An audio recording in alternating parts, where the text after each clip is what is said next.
கிறிஸ்துவுக்குள் பிரியமானவர்களே, கர்த்தரும் இரட்சகருமாய் இயேசு நீடிய நாமத்தினாலே உங்கள் யாவரை வாழ்த்துகிறேன். தேவனர்லி அப்பம் மினிஸ்ட்ரி சேனல் மூலியமாக உங்களோடு சந்திப்பதில் மிகுந்த மகிழ்ச்சி அடைகிறேன். தினம்தோறும் அதிகால வேளையிலே 3 மணிக்கு பரிசுத்த வேதாந்தத்திலிருந்து ஒரு பகுதி நாம் தியானித்து நம்முடைய குடும்ப பாதுகாப்பிற்காக நாம் ஜெபித்து வருகிறோம். இந்த நாளிலும் ஒரு பகுதியை நாம் தியானிக்க போகிறோம். உபாகமம் 11ஆம் அதிகாரம் 26 முதல் 28 ஆகிய வசனங்கள். இதோ இன்று நான் உங்களுக்கு முன்பாக ஆசீர்வாதத்தையும் சாபத்தையும் வைக்கிறேன். இன்று நான் உங்களுக்கு கற்பிக்கிற உங்கள் தேவனாகிய கர்த்தரின் கற்பனைகளுக்கு கீழ்ப்படிந்தீர்களானால் ஆசீர்வாதமும், உங்கள் தேவனாய் கர்த்தரின் கற்பனைகளை கீழ்ப்படியாமல் இன்று நான் உங்களுக்கு விதிக்கிற வழியை விட்டு விலகி நீங்கள் அறியாத வேறே தேவர்களை பின்பற்றுகளானால் சாபமும் வரும். ஹல்லேலூயா. கிறிஸ்துவுக்குள் பிரியமானவர்களே, அதிகால வேளையிலே இந்த வேத பகுதி நாம் தியானித்து நம்முடைய குடும்ப பாதுகாப்பிற்காக, ஆசீர்வாதங்களுக்காக, அபிஷேகத்தை பெற்றுக்கொள்ள, தேவனுடைய கிருபை பெற்றுக்கொள்ள நாம் புதிய நாளுக்காக நாம் ஜெபிக்க போகிறோம். நம்ம குடும்பம் ஆசீர்வாதமாக இருக்க வேண்டும் என்றால் நம்ம சில காரியத்தை விட்டு விலகிதான் ஆகணும். சில குடும்பத்துல என்ன சொன்னாலும் கேட்கவே மாட்டாங்க. அதுல நான் ஒருத்தன். எங்க வீட்டுல குடும்பமா வந்து சொன்னாங்க, நீ பழகுற ஆள் சரியில்லைப்பா, அவன் விக்கிரத்துல உள்ள ஆளு, ஏதோ தப்பு நடக்கு அப்படின்னு சொல்லி குடும்பமா வந்து சொன்னாங்க. நான் கேட்கவே இல்லை. ஒரு விக்கிரத்துல உள்ள ஒரு நபர்கிட்ட பழகும் போது அவங்களுடைய வழி, அவங்களுடைய எல்லா சுபாவங்கள், அவங்களோட கலந்து அவங்களுடைய மார்க்கங்களை கற்றுக்கொண்டு விக்கிரத்துக்கு என்னெல்லாம் செய்வாங்களோ அது எல்லாம் என் வாழ்க்கையில நான் செஞ்சேன். கோழியா இருக்கிறதுல இருந்து, எலுமிச்சம்பழம் வைக்கிறதுல இருந்து, கத்தாழை தொங்குறதுல இருந்து, பொம்மை வைக்கிறதுல இருந்து, பூ வைக்கிறதுல இருந்து எல்லாம் என் வாழ்க்கையில நான் செஞ்சேன். நான் சின்ன வயசுல இருந்து சர்ச்சுக்கு போயிட்டு தான் இருந்தேன். ஆனாலும் ஞாயிற்றுக்கிழமை சர்ச்சுக்கு போற பையன்தான், ஞானஸ்தானம் எடுத்த பையன்தான், ஒரு மனுஷனை நம்பி இவ்வளவு காரியம் செஞ்சேன். இதனால என்னுடைய வாழ்க்கையில ஒரு 50-55 லட்ச ரூபாய் நஷ்டப்பட்டு நடுரோட்டுக்கு வந்தேன். இதை ஏன் தெரியுமா காலையில உங்களுக்கு சொல்றேன்? இன்று நான் உங்களுக்கு விதிக்கிற வழியை விட்டு விலகி, என் வாழ்க்கையில நான் விலகிட்டேன்ப்பா. நான் கர்த்தருடைய வார்த்தை கீழ்ப்படியாம வழி விலகி துன்மார்க்கனா போயிட்டேன். அதனால அந்த வசனம் நான் பேசிட்டு இருக்கேன். நீங்கள் அறியாத தேவர்களை, வேறே தேவர்களை பின்பற்றுகளானால் சாபமும் வரும். சாபமும் வரும் என்று எழுதப்பட்டிருக்கு. அப்பனா என்ன அர்த்தம் அப்படின்னா, நம்ம இயேசு கிறிஸ்து ராஜாவை சொந்த இரட்சகரா ஏற்றுக்கொண்டு அவருக்கு பிரியமானபடி வாழும்போது நம்ம குடும்பத்தை ஆசீர்வதிப்பார், அன்றாட தேவைகளை சந்திப்பார், நம்ம இதயத்துக்குள்ள சமாதானத்தினால் நிரப்புகிறார், நாள்தோறும் புது கிருபை தருகிறார், புது எண்ணெயால் அபிஷேகம் பண்ணப்படுகிறோம், பரிசுத்தங்களால் நிரப்புகிறார், அவருடைய வல்லமையினால் நிரப்புகிறார். நமக்கு என்ன வேணுமோ தேவன் கேட்டா தாரார். ஆனால் நம்முடைய சிநேகம், நம்முடைய ஐக்கியம், நம்முடைய பழக்க வழக்கம் யாரோட பழகிட்டு இருக்கோம்? நான் வியாபாரத்துல இருந்தேன். காலையில 5 மணி 6 மணிக்கு போவேன். ரைட்டு ஒரு 11 மணி தான் வீட்டுக்கு வருவேன். எப்பமாவது ஃப்ரீயா இருக்கும்போது யார்கிட்டயா பேசிட்டு இருப்பேன். அதுல உள்ள ஒரு நபர் தான் எனக்கு மாந்திரியம் பண்ணாங்க. அவங்க விக்கிரத்துல உள்ள ஒரு நபர் தான், அவர் தான் மாந்திரியம் பண்ணாரு. என் ரூபா ஒரு 13 லட்ச ரூபா அந்த மனுஷன்ட்டு போச்சு. விக்கிரத்துக்கு, மாந்திரியத்துக்கு, எல்லாத்துக்கும் ஒரே மனுஷன்ட்டு போச்சு. நடந்தது என்ன? எனக்கு எல்லாம் நஷ்டம். ஏன் நஷ்டம் வந்துச்சுன்னு சொல்லி பார்க்கும்போது, வேறே தேவர்களை பின்பற்றுகளானால், என் வாழ்க்கையில நான் வேற தேவர்களை பின்பற்றணும். அதனால வந்த பிரச்சனை. உலக வழிபாடுகளுக்குள்ள போய் சிக்கி, எங்க அப்பா இறந்து ரொம்ப வருஷம் ஆச்சு. உங்க அப்பா போட்டோ வச்சா சரியாயிரும் அப்படின்னாங்க. உடனே எங்க அப்பா போட்டோவை கடையில வச்சாச்சு. 15 நாள்ல கடை காணாம போயிட்டு. அவ்வளவுதான். அந்த எங்க அப்பா போட்டோ வச்சா அப்படியே எல்லாம் சரியாயிரும் அப்படின்னாங்க. 15 நாள்ல எல்லாம் காணாம போயிட்டு. கடையை விட்டாச்சு. இதான் மனுஷன் நிலைமை. சுவாசம் உள்ள மனுஷனை நம்ப கூடாதுன்னு போட்டிருக்கு. நம்பப்படுறது அவன் ஏமாத்திரம். இன்னைக்கு பேசுற மனுஷன் நாளைக்கு உயிரோட இருப்பானுங்க தெரியாது. கர்த்தருடைய கிருபையினாலே அழகா அதிகாலை வேளையில செய்தி கேட்குறீங்க. நம்முடைய ஐக்கியம் யாரோட இருக்கு? ஒரு குடும்பத்துல ஒரு வாலிப பிள்ளை 23 வயசு, காலேஜ் படிச்சா, படிக்கிற இடத்துல கூட ஃப்ரெண்டு, அந்த வீட்டுக்கு போனா அந்நிய நோகத்துல போய் பிணைக்கப்பட்டா, அவிசுவாசியோட போய் பிணைக்கப்பட்டா, இருளோட போய் ஐக்கியம், கர்த்தரை விட்டு தள்ளி போய் விக்கிரத்துக்குள்ள போய், அதுக்கப்புறம் அந்த பிள்ளையோட வாழ்க்கையில ஆசீர்வாதத்தை பார்க்கவே முடியல. அப்ப என்ன அர்த்தம் அப்படின்னா, கர்த்தரை அறியாத ஒரு நபரோடு, விக்கிர வழிபாட்டுல இருக்கிற ஒரு நபரோடு அப்படி போகும்போது பல பிரச்சனைகள், பல ஆபத்துகள் என் வாழ்க்கையில நான் பார்த்திருக்கேன்ப்பா. கிட்டத்தட்ட 13 வருஷங்கிட்ட கஷ்டப்பட்டிருக்கேன். விக்கிர வழிபாட்டுல ஒரு மனுஷனை பழகி டெய்லி மாந்திரியம் பண்ணிட்டே இருந்தான். நான் கையில பைபிள் எடுத்து வாசித்து நல்ல ஜெபம் பண்ண ஆரம்பிச்சேன். அந்த மனுஷனை நான் மறந்து, அந்த மனுஷனை நான் மன்னிச்சு, நான் என் வேலையை செய்ய ஆரம்பிச்சேன். முழு நேரம் ஊழியத்துக்கு வந்தேன், பைபிள் காலேஜ் படித்தேன். அதுக்கப்புறமும் மாந்திரியம் பண்ணிட்டே இருந்தாங்க. நான் 2016 ஊழியத்துக்கு வந்துட்டேன். 2020, 2021 வரைய மாந்திரியம் பண்ணிட்டே இருந்தாங்க. ஒரு நாள் அதே மாந்திரியம் அவன் உயிரை கொண்டே போயிட்டு, நான் கர்த்தருக்குள் வந்து ஆசீர்வாதங்களை பெற்றுக்கொள்ளும் போது, மெய்யான தேவனை தொழுது கொள்ளும் போது, ஆவியா இருக்கிற தேவனை தொழுது கொள்ளும் போது, கர்த்தர் என்னை மீட்டெடுத்தார், என்னை பத்திரமா பாதுகாக்கிறார். எப்படின்னு சொல்லி பார்க்கும்போது, வேற தேவர்களை சேவிக்க வேண்டாம் என்று எழுதப்பட்டிருக்கு. என்னை அன்றி உனக்கு வேற தேவர்கள் வேண்டாம். இன்னைக்கு எத்தனை குடும்பத்திலே சிலை வழிபாடுகளுக்குள்ளே, உலக வழிபாடுகளுக்குள்ளே கர்த்தரை விட்டு தள்ளி போற எத்தனையோ காரியங்கள் உலகத்துல இருக்குல்ல. உலகத்துல இருக்கா இல்லையா? உலகத்துல தானே நம்ம வாழ்றோம். தேவன் ஆவியா இருக்கிறார். அவரை தொழுது கொள்கிறவர்கள் ஆவியோடும் உண்மையோடும் தொழுது கொள்ள வேண்டும். அப்ப பரிசுத்தமுள்ள தேவனை ஆராதிக்க வேண்டும் என்றால் ஆவியோடும் உண்மையோடும் தொழுது கொள்ள வேண்டும். ஒரு குடும்பத்திலே ஏன் தட்டுப்பாடு, ஏன் பிரச்சனை, ஏன் போராட்டம் அப்படின்னு சொல்லி பல காரியங்கள் பார்க்கும்போது, வேற தேவர்களை பின்பற்றும் போது சாபம் வந்துருது. உடனே நம்ம மக்கள் சொல்லுவாங்க, பிரதர் நாங்க அந்த மாதிரிலாம் செய்யல பிரதர் அப்படிம்பாங்க. ஆனா நம்முடைய ஐக்கியம் யாரோட இருக்குன்னு சொல்லி பார்க்கும்போது, விக்கிரத்தில் உள்ள ஒரு நபரோடு கலந்து அவங்கள்ட்ட 2 மணி நேரம், 3 மணி நேரம், 4 மணி நேரம் நல்லா கதை பேசுவாங்க. அப்ப என்ன ஆகும்? அவங்களுடைய சுபாவங்கள், அவங்களுடைய அங்குள்ள காரியங்கள் எல்லாம்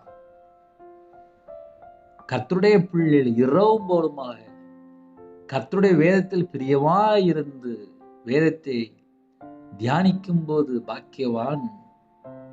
அப்ப நம்ம வாழ்க்கை எங்கெல்லாம் தடுமாறு சொல்லி பார்க்கும்போது 1000 காரியங்கள் இருக்கு. கர்த்தருடைய கிருபையினாலே அதிக அளவில் இணைந்திருக்கிறீங்க. கர்த்தரை விட்டு தள்ளி போறதுக்கு நம்மள்ட்ட ஏதாவது மிஸ்டேக் இருக்கா? அதைத்தான் நம்ம செக் பண்ணி பார்க்கணும். ஏன்னா ஆசீர்வாதத்தை வைத்திருக்காரு. ஆசீர்வாதத்தையும் சாபத்தையும் வைக்கிறேன், இதோ இன்று நான் உங்களுக்கு முன்பாக ஆசீர்வாதத்தையும் சாபத்தையும் வைக்கிறேன். ரெண்டையும் முன்னாடி வச்சுட்டேன்பா, உனக்கு எது வேணுமோ எடுத்து சாப்பிடுது, அவ்வளவுதான்.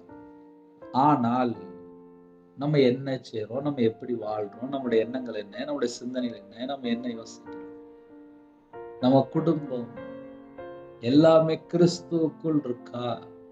கர்த்தருடைய வார்த்தை பிரகாரமா நம்ம வாழ்றோமா? நன்மை செய்யறோமா? நற்கிரியை செய்யறோமா? பரிசுத்தமா வாழ்றதுக்கு அர்ப்பணிச்சிட்டோமா? தேவனோட வார்த்தையில நிலைத்திருக்குன்னு சொல்லி கேட்கிறோமா? கீழ்படுகிறோமா? அவருடைய கற்பனையை கை கொள்றோமா? எல்லாமே நம்ம தான் செக் பண்ணி பார்க்கணும். சில குடும்பத்துல சொல்லுவாங்க, எங்களுக்கு ஒண்ணுமே தெரியாது பிரதர், ஒண்ணுமே எங்களுக்கு தெரியாது, ஒண்ணுமே தெரியாது, இப்படியே கடைசி வரை சொல்லிட்டு அப்புறம் நேரா நியாயத்தீர்ப்பு நாள்ல போய் நிற்பாங்க. நிறைய படிச்சிருப்பாங்க, சில குடும்பத்துல டிகிரி எல்லாம் வாங்கியாச்சு, நல்ல பெரிய பொசிஷன்ல இருப்பாங்க. கேட்டா பைபிள் வாசித்தா புரிய மாட்டுக்கு அப்படிம்பாங்க. என் வாழ்க்கையில எனக்கும் புரியாம தான் இருந்துச்சு. எழுத்து கூட்டி பைபிள் வாசித்தேன். நான் 11 வயசுல வேலைக்கு போன ஆளு. எனக்கு சொல்லித் தரலையா? அழகா சொல்லித் தருவார். நம்ம கூட பேசுவார். நம்ம கையில பைபிள் எடுத்து வாசிக்கும் போது தான் பேசுவார். அவர் உங்க கூட பேசுவார். வார்த்தையாகிய தேவன் உங்க கூட பேசுவார். என் கூட பேசுவார். நம்ம எல்லா கூட பேசுவார். ஆனா நம்ம 24 மணி நேரம் அவருக்கு பிரியமானபடி வாழ்ந்தால் கண்டிப்பா கண்டிப்பா கண்டிப்பா கண்டிப்பா கண்டிப்பா ஆசிரியர் கீழ்ப்படிந்தீர்களானால் என்று எழுதப்பட்டிருக்கு. கீழ்ப்படிந்தாதப்பா ஆசீர்வாதம். இன்று நான் உங்களுக்கு கற்பிக்கிற உங்கள் தேவனாய கர்த்தரின் கற்பனைகளுக்கு கீழ்ப்படிந்தீர்களானால் உன்னை போல பெருனை நேசி. முடிஞ்சிச்சு. ஒரு முழு பைபிள் ஃபில்டர். பழைய ஏற்பாட்டுல 10 கற்பனை, புதிய ஏற்பாட்டுல சுருக்கி 2 கற்பனை, யாக்கோபு 2:8 தொகையாக அடங்கியது. உன்னை போல பெருனை நேசி, அன்பு கூறு. அன்பு கூறணும். இதயத்துல கசப்பு, வெறுப்பு, பகை, அவன் என் சொத்தை ஏமாத்திட்டான், அவன் நீ அப்படி பேசிட்டான், 5 வருஷம் முன்னாடி அப்படி பேசிட்டான், 2 வருஷம் முன்னாடி அப்படி பேசிட்டான், அவன்கிட்ட போய் நான் எப்படி அப்படின்னு சொல்லிட்டு வைராக்கியம்லாம் நமக்கு வேண்டாம். ஒரு 2 நாள் 3 நாள் வயித்தால போச்சுன்னா தெரியும். அதுக்கப்புறம் அந்த மனுஷனோட நிலைமை தெரியும். தூக்குறதுக்கு 2 பேர் வேணும். இதுதான் கடைசி காலத்துல உள்ள ஒரு நம்ம வாழ்க்கையில உண்மையான நிலைமை. கொரோனா நேரத்துல எத்தனை குடும்பத்துல உயிர் போச்சு. கொரோனா நேரத்துல எங்க வீட்டுல 2 உயிர் போயிட்டு, எங்க அம்மா இறந்து போயிட்டாங்க. அதனால இந்த கடைசி காலத்துல வாழ்றோம். கணவன் மனைவிக்குள்ள ஒரு ஐக்கியம் இல்லை. என்னன்னு சொல்லி கேட்டா வெறுப்பு, சந்தேகம், அடிச்சுட்டாரு, தண்ணி அடிச்சிட்டாங்க, அவங்க கர்த்தரை விட்டு தள்ளி போயிட்டாங்க, விக்கிர வழிபாடுல இருக்காங்க. சரி, பைபிள் என்ன போட்டிருக்கு? உன்னை போல பெருனை நேசி. கணவர்கிட்ட அன்பு கூர்ந்தாதான் அவர் மனம் திரும்புவார். குடும்பத்துல அன்பு கூர்ந்தாதான் மனம் திரும்புவாங்க. மன்னிக்கணும், அன்பு கூறணும். கர்த்தரை விட்டு தள்ளி போற காரியம் இருக்கா சொல்லணும். இது தப்புப்பா, இது வேண்டாம், இதுதான் பைபிள்ல போட்டிருக்கு. அப்ப நம்ம கையில பைபிள் எடுத்து வாசித்தா மட்டும்தான் புரியும். என் வாழ்க்கையில நான் கையில பைபிள் எடுத்து வாசிக்கும்போது இவ்வளவு வசனம் இப்படிலாம் எழுதப்பட்டிருக்கு, நான் இப்படிலாம் இல்லையே அப்படின்னு சொல்லி எத்தனையோ நாள் நான் அழுதுருக்கேன். வருஷ கணக்கா அழுதுருக்கேன். 5 வருஷம் நான் கண்ணீரோட அழுதுருக்கேன். ஒரு நாள் இல்லை, 2 நாள் இல்லை. வசனத்தை வாசிக்கும் போது இந்த வசனம் இப்படி எழுதப்பட்டிருக்கு, என் வாழ்க்கை இப்படி இல்லையே அப்படின்னு சொல்லி துக்க முகமா உட்காந்துருப்பேன். என் வீட்டம்மா கேட்பா, என்னப்பா ஆச்சு, ஏன் ஒரு மாதிரியா இருக்கீங்க? ஒன்றும் இல்லை அப்படின்னு. ஆனால் வசனத்தை வாசிக்கும் போது குத்தப்பட்டவனாக, உடைக்கப்பட்டவனாக, இந்த வசனம் இப்படி எழுதப்பட்டிருக்கு, என் வாழ்க்கை இப்படி இல்லையே, நான் கர்த்தரை விட்டு தள்ளி போயிட்டேனே, நான் ஒரு விக்கிரத்துல போய் லட்ச லட்சமா கொடுத்துட்டேனே, மனுஷனை நம்பி போயிட்டேனே, என் வாழ்க்கை இப்படி சாபமா மாறிட்டு அப்படின்னு சொல்லி இப்படியே உட்காந்து யோசிப்பேன். நான் எப்படி உட்காந்து யோசிப்பேனோ அதை அப்படியே உங்கள்கிட்ட பேசிட்டு இருக்கேன். அதனால கால வேளையில யாரெல்லாம் இணைந்திருக்கிறீங்களோ கர்த்தர் குடும்பத்தை ஆசீர்வதிப்பார். அதுக்கு முன்னாடி நான் என்ன செய்யணும், அப்பா நான் என்ன செய்யணும் அப்படி நம்ம கேட்டாலே போதுமே, உங்க குடும்பத்தை கண்டிப்பாக ஆசீர்வதிப்பார். நம் தேவன் ஜீவனுள்ள தேவன். எந்த சூழலுக்கும் அவருக்கு தெரியும். நம்ம குடும்பத்தை ஆசீர்வதிக்க தேவனுக்கு தெரியும். சகலவற்றையும் நேர்த்தியாய் செய்கிற தேவன். உங்களுக்கு என்ன வேணும் தேவனுக்கு தெரியும். பரிபூர்ணமாக ஆசீர்வதிப்பார். எந்த தட்டுப்பாடு வராது. ஒரே ஒரு காரியம், கர்த்தரின் கற்பனைக்கு கீழ்ப்படிந்தீர்களானால் ஆசீர்வாதி வச்சிட்டார். கீழ்ப்படியலைன்னா சாவு உள்ளது. அப்ப என்ன அர்த்தம் அப்படின்னா, உன்னை போல பெருனை நேசின்னு சொல்றாரு. என் வாழ்க்கை நான் கர்த்தரை விட்டு தள்ளி போய் வாழ்ந்த துன்மார்க்கன். கையில பைபிள் எடுத்து வாசித்து பார்த்தேன். துன்மார்க்கன்னா யாருப்பா அப்படின்னு சொல்லி வாசித்து பார்த்தேன். 119 சங்கீதத்துல 53 எழுதப்பட்டிருக்கு, உமது வேதத்தை விட்டு விலகிற துன்மார்க்கர் என்று எழுதப்பட்டிருக்கு. ஒரு மனுஷன் வேதத்தை விட்டு விலகியாச்சுனாலே துன்மார்க்கன். அதனால யாரெல்லாம் இணைந்திருக்கிறீங்களோ கர்த்தருடைய வார்த்தையில் நிலைத்திருக்க கேளுங்க. அப்பா நான் எத்தனையோ வசனத்துல இன்னும் கீழ்ப்படியாம இருக்கிறேன்ப்பா. எல்லா வசனத்தையும் நான் கீழ்ப்படியணும்ப்பா. உமக்கு பிரியமானபடி வாழணும்ப்பா. அப்படி நம்ம கேட்கும்போது நம்ம குடும்பத்தை ஆசீர்வதிக்கிறார். அவருடைய கரம் நம்மளை தொட்டாலே போதும். இந்த பூமியில எல்லா விதமான ஆசீர்வாதத்தையும் நம்ம பெற்றுக்கொள்ளலாம். ஒரு நிமிஷம் நம்மளை தொட்டாருன்னு போதும். நம்ம வாழ்க்கை தலையெழுத்து எல்லாமே டோட்டலா மாறிடும். சாபமா சாபம் மாறிடும். பிரச்சனையா பிரச்சனை மாறிடும். போராட்டமா போராட்டம் மாறிடும். அவருடைய கரம் என் சிரசு மேல வச்சா போதும். தலையில கை வச்சு கேட்பீங்களா? அப்பா என் சிரசு மேல அப்பா உங்க கரம் வைங்கப்பா கேட்பீங்களா? கேளுங்களேன். உங்க சிரசு மேல கர்த்தருடைய கரம் வச்சாச்சுன்னா போதும். உங்க தலைமுறையே ஆசீர்வதிக்கணும். 1000 தலைமுறைக்கு ஆசீர்வதிப்பார். அவருடைய கரம் உங்களுடைய சிரசு மேல வச்சாச்சுன்னா போதும். 1000 தலைமுறைக்கு ஆசீர்வதிப்பார். ஒரு தலைமுறைக்கு இல்ல, 2 தலைமுறைக்கு இல்ல, 1000 தலைமுறைக்கு. இரக்கமுள்ள தேவன். அவருடைய கரம் நம்ம சிரசு மேல வச்சா போதும். யாரெல்லாம் கேட்குறீங்களோ, கர்த்தர் உங்களை பார்க்க. உங்க இருதயம் நீங்க என்ன யோசிக்கிறீங்க? ஏன் தலையில கை வச்சிருக்கீங்க? தேவன் பார்ப்பார். ஒரு மனுஷன் இல்ல, தேவன் பார்க்கிறார். சில குடும்பத்துல உண்மையிலேயே கை வைக்கிறீங்க. எப்படிமா? என் சிரசு மேலே கர்த்தருடைய கரம் பட்டா போதுமே, என் குடும்பம் நல்லா இருக்குமே, என் பிரச்சனை மாறிடுமே, என் வாழ்க்கை மாறிடுமே சொல்லி ஆசையா தலையில கை வச்சிருக்கீங்க. வேதம் என்ன சொல்லுது? நீதிமான் சிரசு மேல ஆசீர்வாதம் தங்கியிருக்கு. ஒரே ஒரு காரியம் மட்டும் நம்ம செக் பண்ணணும். அவருக்கு பிரியமானபடி நான் வாழ்றேனா? நான் நீதிமானா வாழ்றேனா? என் வாழ்க்கையில என்னெல்லாம் குறை இருக்கு கேட்கணும். அப்படி கேட்கணும். அப்பா உங்க ரத்தத்தினால கழுவி என்னை நீதிமானா மாற்றுங்கப்பா. என்னை மறுபடியும் ஆசீர்வதிங்கப்பா.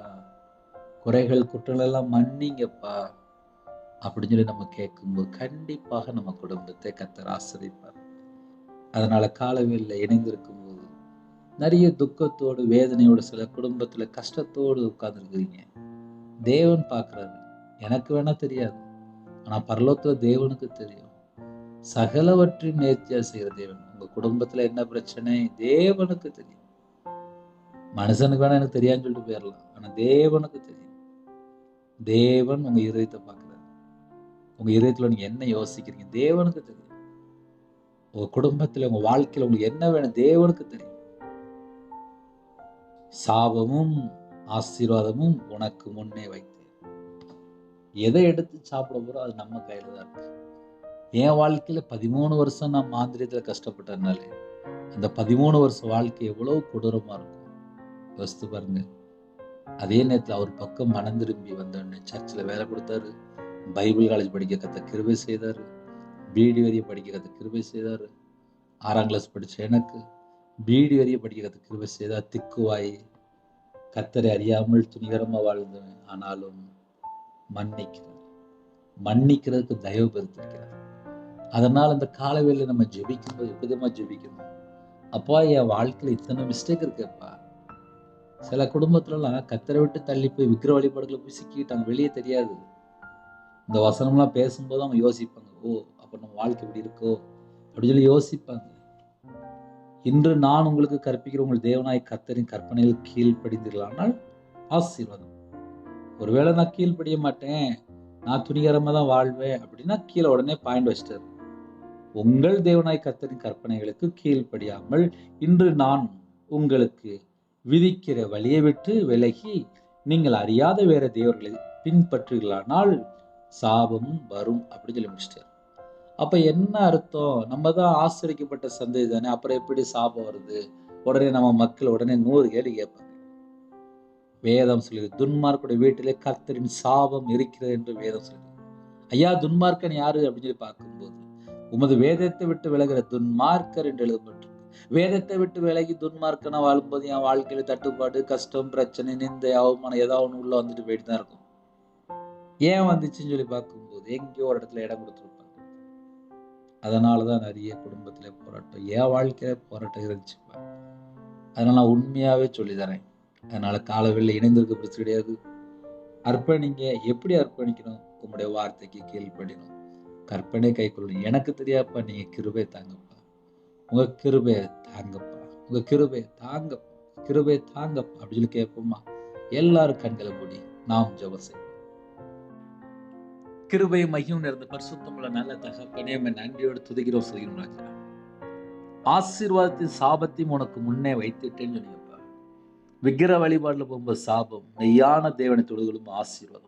கர்த்தராகிய இயேசு கிறிஸ்து நாமத்தை சொல்லி நாங்க எல்லாரும் ஒருமனப்பட்டு ஜெபிக்கிறோம்ப்பா. எங்களுக்காக ஜீவனை தந்த ஜீவாதிபதியானவரே, கிருபைதர் வழியானவரே, இன்றும் பிதாவிடத்தில் பரிந்து பேசுகிறவரே, உம்மை அழைக்கிறோம். உம்முடைய பாதபடியில் எங்களை மண்ணாக சாஷ்டாங்க தாழ்த்துறோம்ப்பா. நாங்க ஒண்ணுமே இல்லப்பா, ஒண்ணுமே இல்லை. எங்களுக்கு ஜீவ சுவாசம் தந்தது நீங்க தான்ப்பா. எங்க சரீரத்தை உருவாக்கணும் நீங்க தான்ப்பா. எங்க எலும்பை உருவாக்கணும் நீங்க தான்ப்பா. எங்க உடம்புல ரத்தத்தை தந்தது நீங்க தான்ப்பா. எங்க உடம்புல ஜீவனை தந்ததே நீங்க தான்ப்பா.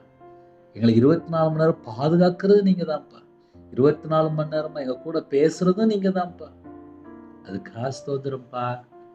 நாங்க எல்லாரும் உம்முடைய பாதபடியில் இருக்கிறோம்ப்பா. சில குடும்பத்துலாம் சமாதானம் இல்லப்பா, ஆசீர்வாதம் இல்லப்பா, கஷ்டம், வெளியே சொல்ல முடிய மாட்டேங்குது, நிம்மதி இல்லப்பா. எல்லா குடும்பத்தையும் ஆசீர்வதிப்பீங்களா? எல்லா குடும்பத்தையும் ஆசீர்வதிங்கப்பா. பாவம்ப்பா, ரொம்ப குடும்பத்துல கஷ்டப்படுறாங்க. எல்லா கஷ்டத்தையெல்லாம் நீக்கி ஆசீர்வதிங்கப்பா. தடையெல்லாம் நீக்கி ஆசீர்வதிங்கப்பா. நாங்க கர்த்தருக்கு பிரியமானபடி வாழணும்ப்பா. அந்த கிருபை மட்டும் தாங்கப்பா. கிருபை தாங்கப்பா. எங்க கூட நீங்க இருக்கணும்ப்பா. எங்க கையை நீங்க பிடிச்சுக்கோங்கப்பா. உங்களோட சிரசு மேல ஆசீர்வாதத்தை வைங்கப்பா. கற்பத்துணி ஆசீர்வதிங்கப்பா. மாசமா இருக்கிற தாய்மொழியும் ஆசீர்வதிங்கப்பா. டெலிவரி போறப்ப பரம வைத்தியர் கூட இருங்கப்பா. பிள்ளைகளுக்கு வயசு அதிகமாயிட்டு போய் திருமணம் வேண்டாங்கிறாங்க. நல்ல குடும்பமா கொண்டு வாங்க. இந்த நாளிலும் பிறந்த நாள் கொண்டாடுறாங்க, திருமண நாள் கொண்டாடுறாங்க. கர்த்தர் இந்த நாளிலும் பிள்ளைகளை ஆசீர்வதிக்கணும்ப்பா, ஆசீர்வதிக்கணும்ப்பா, ஆசீர்வதிக்கணும்ப்பா. உங்களுடைய கரம் நீட்டி ஆசீர்வதிங்கப்பா. அப்ப அந்த நாளும் யாரெல்லாம் பிறந்த நாள் கொண்டாடுறாங்க, திருமண நாள் கொண்டாடுறாங்களோ அவங்களுடைய சந்ததி ஆசீர்வதிக்கட்டும். கர்த்தர் பொறுப்படுத்துங்க. ஜெப அபிஷேகம் தாங்க ராஜா. வேதத்தை தியானிக்கிற அபிஷேகம் தாங்க ராஜா. துதிக்கிற அபிஷேகம் தாங்கப்பா. புது எண்ணெயால் அபிஷேகம் உண்டு. ஆவிக்குரிய 9 கனிகளினாலும் ஆவிக்குரிய 9 வரனாலும் பிள்ளைகளை நிரப்புங்கப்பா. சிறு பிள்ளைகள் முதல் கொண்டு முதியோர் எல்லா குடும்பத்தையும் கர்த்தர் பத்திரமா பாதுகாத்துக்குள்ள வேலையடைங்க. விசேஷமா தீர்காயுஸ் தாங்க. புது எண்ணெயால் அபிஷேகம் உண்டும். காண்டாமிருத்தது பலன் தாங்க ராஜா. உம்முடைய பாதத்தில் அர்ப்பணிக்கிறோம். ரட்சிப்பின் வசத்தை தாங்க ராஜா. நீதி சால்வை தாங்க ராஜா. துதியின் அபிஷேகம் நிரப்புங்க. ஒவ்வொரு குடும்பத்தையும் கர்த்தர் கூட இருந்து ஆசீர்வதிக்கணும்ப்பா. உம்முடைய கரத்தை தாழ்த்தீரமா அர்ப்பணிக்கிறோம்ப்பா. எத்தனையோ குடும்பத்துல அப்பா இணைந்திருக்காங்க. அவங்களுடைய உள்ளத்துல இருக்க எல்லா பாரத்தையும் எல்லாம் நீக்க ராஜா. சில குடும்பத்துல சரீரத்துல பல வியாதி, பலவீனம், சோர்வு, மரண பிரச்சனை, சில குடும்பத்துல தற்கொலை எண்ணங்கள், சில குடும்பத்துல அர்ஜென்ட்ல அப்பா ஹாஸ்பிட்டல் ஐசியூல இருக்காங்க. சில குடும்பத்துக்குள்ள காலை வேளையில மன்றாடி ஜெபிக்கிறாங்க. அப்பா எல்லா குடும்பத்துக்கும் கர்த்தர் கண்ணோக்கி பாருங்க. கர்த்தர் கண்ணோக்கி பாருங்க. பரிபூர்ணமான சுகம் தாங்க. இயேசு கிறிஸ்து நாமத்தினால பரிபூர்ணமான சுகம் உண்டாகட்டும். இயேசு கிறிஸ்து நாமத்தினால பரிபூர்ணமான சுகம் உண்டாகட்டும். காலை வேளையில அப்பா வேலைக்கு புறப்படுறாங்கப்பா. சில குடும்பத்துல அப்பா அன்றாடி ஜெபிக்கிறாங்க. வேலையில நிம்மதி இல்லை, நிறைய பிரச்சனை, பிரஷர், போராட்டம் இருக்கிற இடத்துல அப்பா இருக்கிற நபர் சரியில்லைப்பா. எல்லா காரியத்தையும் கர்த்தர் மாற்றித்தாங்கப்பா. உம்முடைய கரத்துல அர்ப்பணிக்கிறோம்ப்பா. உம்முடைய கரத்துல அர்ப்பணிக்கிறோம்ப்பா. உம்முடைய கரத்துல அர்ப்பணிக்கிறோம்ப்பா. ஒவ்வொரு குடும்பத்தையும் அர்ப்பணிக்கிறோம்ப்பா. நமக்கு பிரியமானபடி வாழணும்ப்பா. எங்கள்கிட்ட குறை இருக்குப்பா. காலை வேளையில வியாபாரத்துக்கு போடுறாங்க, கம்பெனி கொடுக்குறாங்க, ஆஃபீஸ் வேலை பார்க்குறாங்க, ஸ்டாஃப் ஜெபிக்கிறாங்க, வெளிநாட்டில் இருக்காங்க, எத்தனையோ இடத்துல வேறு வேறு தேசத்தில் வேலை பார்க்குறாங்க. காலையில் டிரைவிங் லைனில் நிறைய குடும்பத்தில் ட்ராவலிங் தான். எல்லா குடும்பத்தையும் உங்களுடைய கரத்தில் அர்ப்பணிக்கிறோம். வாலிப பிள்ளைகள் வாலிபங்க எந்த இடத்துல இருந்தாலும் பாதுகாப்பு தாங்கப்பா. பாதுகாப்பு தாங்கப்பா. உங்கள் கரத்தில் அர்ப்பணிக்கிறோம்ப்பா. எல்லா குடும்பத்துக்கும் ஒரு பாதுகாப்பு தாங்கப்பா. ஜெபிக்கிற குடும்பத்தை எழுப்புங்கப்பா. தேவனர்லி அப்ப மினிசன் கர்த்தர் கரம் தொட்டு ஆசீர்வதிங்கப்பா. கர்த்தருடைய பாதப்படியிலே காத்திருந்து இரவு மூலமா ஜெபிக்கிற பிள்ளைகளா மாறட்டும். சந்தோஷமாக மன ரம்யமாக அப்பா எல்லா விதமான வாசல் திறந்து உங்க பிள்ளைகளை சம்பூர்ணத்தினால் நிரப்புங்க, பரிபூர்ணத்தினால் நிரப்புங்க. இந்த நாளில் யாரெல்லாம் தாழ்த்துறோங்களோ அவனோட வாழ்க்கையில என்னென்ன குறை இருக்கோ எல்லா குறைகளெல்லாம் மன்னித்து உன் ரத்த கொட்டைகளை வேலடைத்து மூடி மறைத்து கர்த்தர் பாதுகாத்து கொள்ளுங்க. எல்லா குடும்பமும் இயேசு கிறிஸ்து ரத்தத்தினாலே, இயேசு கிறிஸ்து நாமத்தினாலே ஆசீர்வதிக்கப்படட்டும்ப்பா. பிரிந்த குடும்பம் எல்லாம் இணைந்து வரணும்ப்பா. டைவர்ஸ் அளவுக்கு பிரச்சனை ஓடிட்டு சில குடும்பத்துல சிகரெட் பழக்கம், போயிலே, கஞ்சா பழக்கம் எல்லாம் செத்த கிரியில் அழிக்கப்படட்டும். இயேசு கிறிஸ்து நாமத்தை சுட்டெறியப்படட்டும். இயேசு கிறிஸ்து நாமத்தில் சுட்டெறியப்படட்டும். இயேசு கிறிஸ்து நாமத்தை சுட்டெறியப்படட்டும். ஒவ்வொரு குடும்பமும் எல்லா குடும்பமும் ஆசீர்வதிக்கப்படட்டும் ராஜா. இந்த நாளும் ஜெபித்த குடும்பத்தை கர்த்தர் பொறுப்படுத்துங்க. உமக்கு பிரியமானபடி வாழ எங்களுடைய ஆவி, ஆத்துமா, சரீரம், சிந்தனை, நினைவு எல்லாவற்றையும் அர்ப்பணிக்கிறோம். தேவனார்லையே அப்போ மினிஸ்டர் உங்களுடைய கரத்தில் அர்ப்பணிக்கிறோம்ப்பா. கர்த்தர் கொடுத்து ஆசிரியங்க. விசேஷமாக அப்போ அந்த இரவு நேரத்தில் தேவையில்லாத எந்த நபரோ, தேவையில்லாத நபரோ, யாரோ யார்கிட்டையும் தேவையில்லாமல் பழகக்கூடாதுப்பா. உமக்கு பிரியமானபடி வாழ அர்ப்பணிக்கிறோம். இந்த நாளிலும் பிதா, குமாரன், பரிசுத்த நாமத்தை முத்திரை போட்டு அப்போ அவங்களுடைய ஆவிக்குரிய கண்கள் தரங்க, முகமுகமாக தரிசிக்குடைய கிருபை தாங்க ராஜா. எங்களுடைய ஆவிக்குரிய காதுகள் தாங்க, கல்லான அப்போ இருதயத்தை எடுத்து போட்டு சதையான இருதயத்தை தாங்க ராஜா. உங்களுடைய நல்ல ஆவியை தாங்க ராஜா. ஒவ்வொரு குடும்பத்தையுமே உங்களுடைய கரத்தில் அர்ப்பணிக்கிறோம். பிதா, குமாரன், பரிசுத்த நாமத்தை முத்திரை போட்டு எல்லா குடும்பத்தையும் கத்தப்படுத்துங்க. உங்க நாம மட்டும் என்று துதி, கன, மகிமை எல்லாம் ஒருவருக்கே செலுத்திடுவோம். இயேசு கிறிஸ்துவின் பிதாவே, ஆமென். தேவனுக்கே மகிமை உண்டாதாக. கர்த்தர் தாமே உங்களை உங்கள் குடும்பத்தின் சகல காரியத்திலும் சம்பூர்ணமாக திருப்தியாக கர்த்தர் கொடுத்து ஆசீர்வதிப்பாராக. ஆமென். கர்த்தராகிய இயேசு கிருபையும் பிதாவாகிய தேவனுடைய அன்பும் பரிசுத்தருடைய ஐக்கியமும் எப்பொழுதும் சதா காலங்களிலும் நம் அன்போடு கொடுப்பதாக. ஆமென். கிறிஸ்துவுக்குள் பிரியமானவர்களே, நிறைய காரியங்களுக்காக ஜெபிக்க வேண்டியிருக்கு. இரவு நேரத்தில் ஜெபிக்கிறோம். அதை தொடர்ந்து கேளுங்கள். 9363064181 நம்பர் கொண்டால் நாங்கள் உங்களுக்காக குடும்பத்தில் ஜெபிப்போம். நீங்கள் உங்களுடைய ஊழியருக்காக தொடர்ந்து ஜெபித்துள்ளுங்கள். கர்த்தர் உங்களையும் உங்கள் குடும்பத்தின் சகல காத்திலும் சம்பூர்ணமாக திருப்தியாக ஆசீர்வதிப்பாராக. ஆமென். God bless you.